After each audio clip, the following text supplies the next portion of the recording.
我们全世界各地的莲友、正国寺的常住义工菩萨们，大家中午好，阿弥陀佛。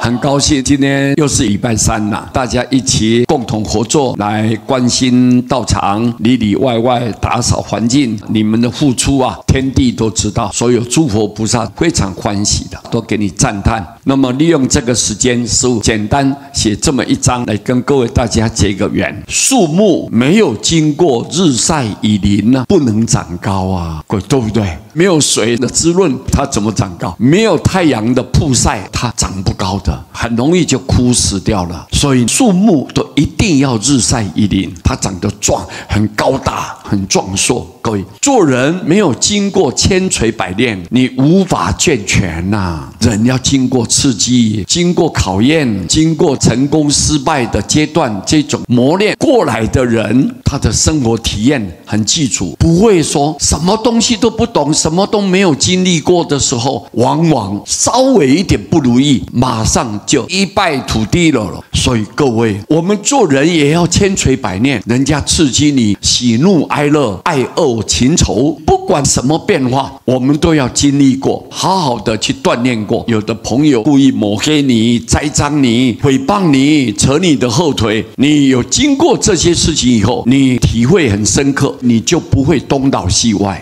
不会为他而有所困扰。我们才知道这些都是考验我们的。道高一尺，魔高一丈。你要修道，你必须要经过魔的考验。你如果没有经过这个阶段，你没有办法健全，人格没办法健全。我们动不动就生气、懊恼、埋怨，然后就报复，因为你不懂，没有了解这些道理。外在的这些千变万化，实际上都是考验我们的，都是成长我们的，让我们更有成就的。各位，所以外在好跟坏，实际上如果你去体会，慢慢你才知道，人生百态本来就如此。念佛没有经过无常的冲击，你不懂得重要啊！你没有经过无常啊，生老病死啊，你的亲人突然间离开了啦，突然间老了，突然间往生了，我们依依难舍啊！我们都巴不得希望跟亲人永远的在一起，但是可能吗？不可能啊！这是世间的真相啊！你没有看清楚啊，你没有了解那里头的内幕啊，所以我们稍微有一点不如意，马上就被打倒了。所以各位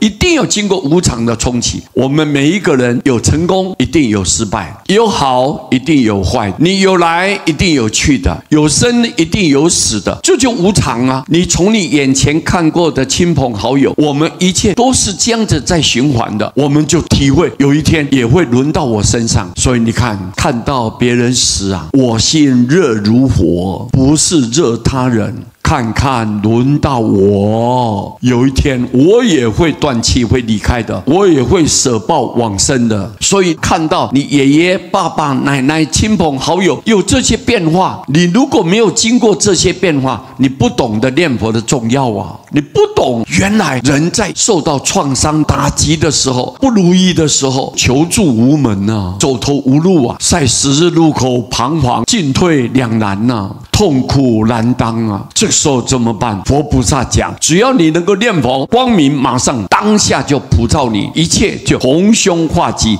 能够随心满愿。各位，这是佛名号里面有无量的功德，他愿意透过这个名号，你一称念就来救度你。你在世的时候，一切的灾难帮你化除掉，你要往生的一刹那，来接引你到西方极乐世界。所以各位，没有经过这无常的冲击，你不懂得原来念佛有这么重要，跟你关系可重大了。但是因为我们没有经历过，每天都醉生梦死，每天都觉得好像很如意，一切都很安好。事实是如此的吗？不可能的啊！有一天不是你想象那么美好的时候，那时候你怎么办？你才知道念佛的重要性。所以我们一定要明白这个道理。以上这简单给各位大家报告，谢谢大家，阿弥陀佛。